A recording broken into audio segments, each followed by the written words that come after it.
সকাল সকাল চলে এসেছি বাগানে শাক তুলতে। বাড়ির বাগানে চলে এসেছি এখন শাক তুলতে। এই যে শাক লাগানো হয়েছে, কিন্তু সেই রকমভাবে শাকগুলো হয়নি, বড় হয়নি, আস্তে আস্তে হবে হয়তো। এখনও মাটিটা সেই রকম উর্বর হয়নি, তো দেখি সেগুলো থেকে এখন শাকগুলো তুলে ফেলি।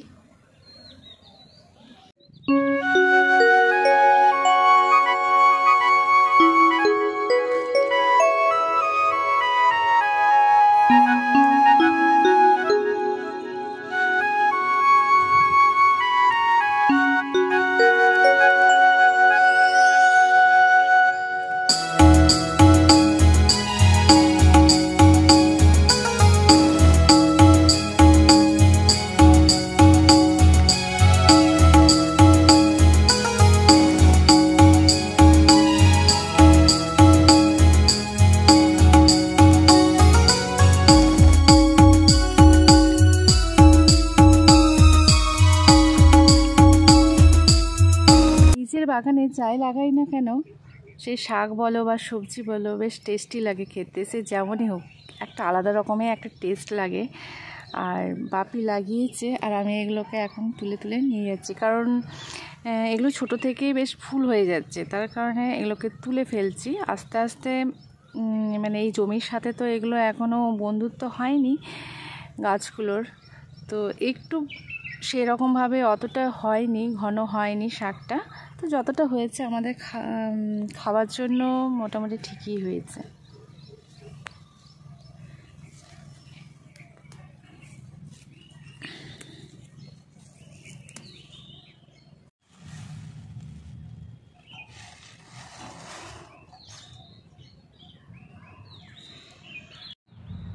এক গামলা মতো শাক তুলেছি, আর পরিস্থিতি দেখে যা মনে হচ্ছে যে আমি পুরো শাকগুলোকে শেষ করে দিয়েছি। এরপর আমাকে দেবে, আর কোনোদিনও শাক তুলতে দেবে না।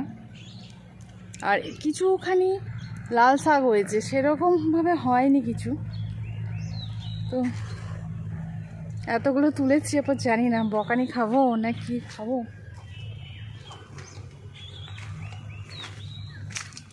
গরম গরম দুপুরের লাঞ্চ কিন্তু রেডি হয়ে গেছে, আর পাতে রয়েছে ইঁচড়ের তরকারি, সাদা ভাত, আর বাগানের টাটকা টাটকা শাক রয়েছে, আর সাথে রয়েছে অরহরের ডাল। আর আজকের মেনুকে মজাদার করার জন্য পাতে রয়েছে চাটনি, এইটা হচ্ছে কুলের চাটনি। আর বেশ এবারে কুলটা খাওয়া হয়নি, কাঁচা কুল বা পাকা কুল, সাথে কিন্তু চাটনিটা বেশ ভালোই হয়েছে, আর দেখতে তো বেশ ভালোই লাগছে, আর আমার চাটনি কিন্তু খুবই ভালো লাগে। হ্যালো বন্ধুরা, কেমন আছো তোমরা? আশা করছি তোমরা খুবই ভালো আছো, আর আমরাও খুব ভালো আছি। এখন যেহেতু বাড়িতে রয়েছি, তো আনন্দেই রয়েছি। আর আজকে হচ্ছে সানডে, তো সানডেতে এরপর চার্চে যাবো 9:30 থেকে চার্চ। আর রেডি সেডি হয়ে গেছি, বাইরে প্রচুর রোদ গরম।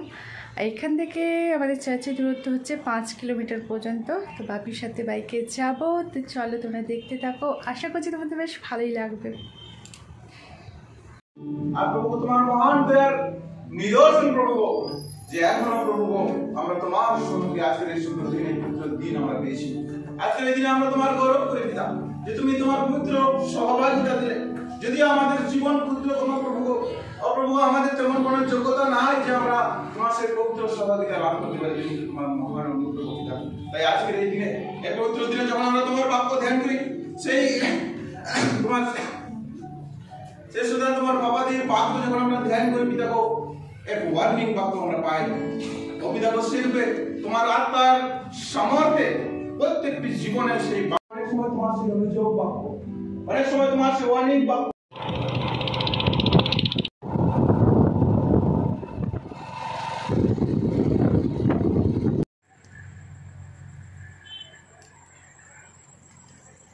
কচি কচি না কোনগুলো ভালো?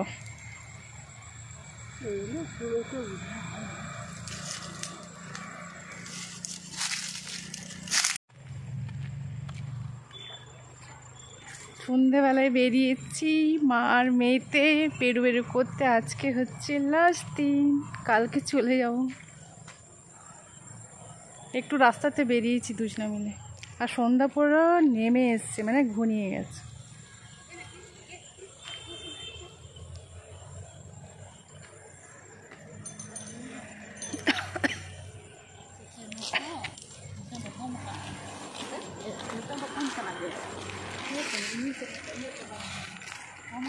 সন্ধ্যের অন্ধকারে মা আমাকে নিম পাতা তুলে দিচ্ছে, আর এই ঘন জঙ্গলের মধ্যে এখানে সাপ খোপেরও ভয় রয়েছে, তো তা সত্ত্বেও মা আমাকে তুলে দিচ্ছে। আমি এগুলো নিয়ে কালকে চলে যাব, তো সেই জন্য মা এত ব্যস্ত।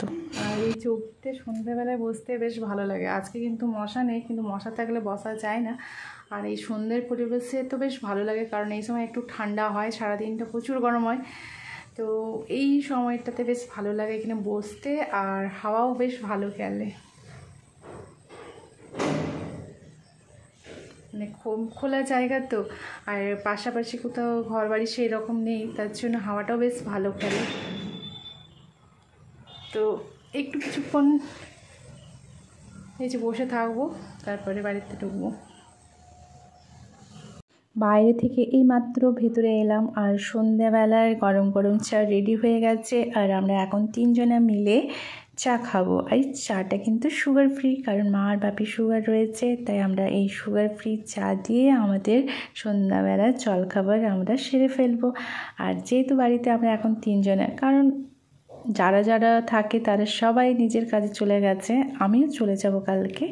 খারাপ তো লাগছে, কিন্তু আমার কাছে এই যে সময়টা আমি রয়েছি আমার কাছে খুবই মূল্যবান, কারণ একটা মেয়ের জীবন, একটা কি সমস্ত মেয়ের জীবন খুবই অল্প সময়ের জন্য থাকে, কারণ তারা বড় হওয়াটুকুটা, তারপরে তো তারা অন্যের ঘরে তারা সংসার করে, এই সংসারকে তারা ত্যাগ করে। তো আমার মা বাপির সাথে সেরকম সময় কাটানো হয়নি, তো এই অল্প সময়ের জন্য হলেও মা বাপির সাথে আমি একা রয়েছি। বোনরা তাদের কাছে চলে গেছে, ভাইও চলে গেছে তার পড়াশোনার কাছে, আমি রয়েছি।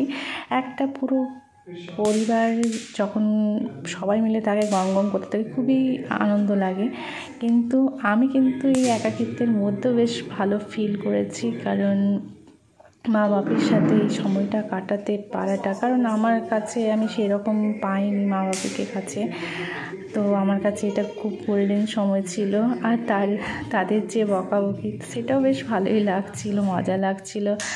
আর তারা কীভাবে সময় কাটায়, এই তো তারা এখন মশা নিয়ে ব্যস্ত হয়ে গেছে। মশা তো এখন সব জায়গায়, গ্রামে কি শহরে সব জায়গায় এখন মশাই ভর্তি, আর তাদের কিন্তু খুব ভালো লাগে। কারেন্ট চলে গেছে, এখন মশা মারছে, তো এই জিনিসটা আমার খুবই মানে হাস্যকৌতুক লাগলো। আর যাই হোক, এখন সকাল হয়ে গেছে আর ভোরবেলা এই 4:45টার দিকে এখন আমরা বেরিয়ে পড়েছি।